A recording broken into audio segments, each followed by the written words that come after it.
Chapter 17. The word of the Lord came to me, saying, Son of man, put forth a riddle, and speak a parable to the house of Israel, and say, Thus says the Lord God, A great eagle, with great wings and long feathers, full of feathers, which had various colors, came to Lebanon, and took the top of the cedar. He cropped off the topmost of the young twigs of it, and carried it to a land of traffic. He set it in a city of merchants. He took also of the seed of the land, and planted it in a fruitful soil. He placed it beside many waters. He set it as a willow tree.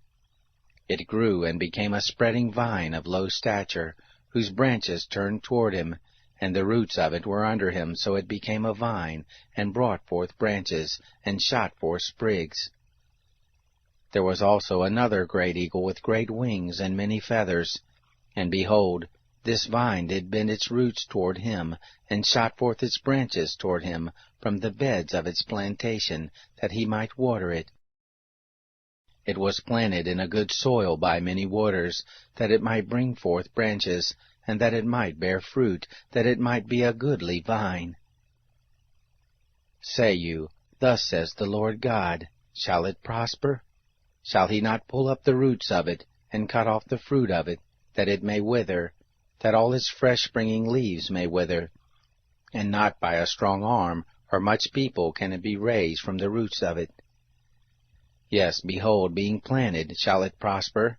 Shall it not utterly wither, when the east wind touches it?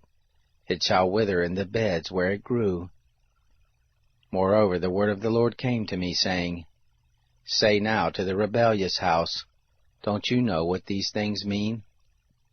Tell them, Behold, the king of Babylon came to Jerusalem, and took the king of it, and the princes of it, and brought them to him to Babylon.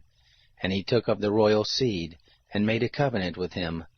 He also brought him under an oath, and took away the mighty of the land, that the kingdom might be low, and that it might not lift itself up, but that by keeping his covenant it might stand.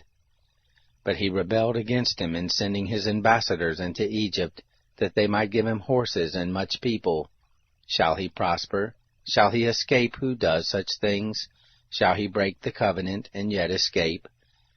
As I live, says the Lord God, surely in the place where the king dwells who made him king, whose oath he despised, and whose covenant he broke, even with him in the midst of Babylon he shall die. Neither shall Pharaoh with his mighty army and great company help him in the war, when they cast up mounds and build forts to cut off many persons. For he has despised the oath by breaking the covenant, and behold, he had given his hand, and yet has done all these things. He shall not escape. Therefore thus says the Lord God, As I live, surely my oath that he has despised, and my covenant that he has broken, I will even bring it on his own head. I will spread my net on him, and he shall be taken in my snare, and I will bring him to Babylon, and will enter into judgment with him there for his trespass that he has trespassed against me.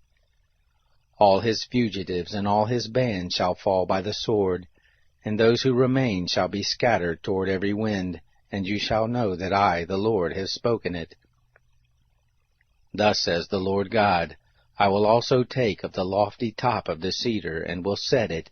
I will crop off from the topmost of its young twigs a tender one, and I will plant it on a high and lofty mountain.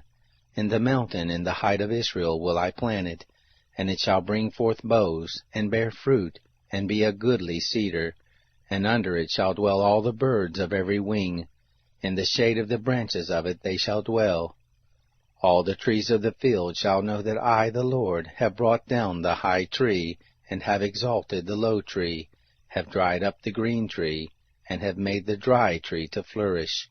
I, the Lord, have spoken, and have done it.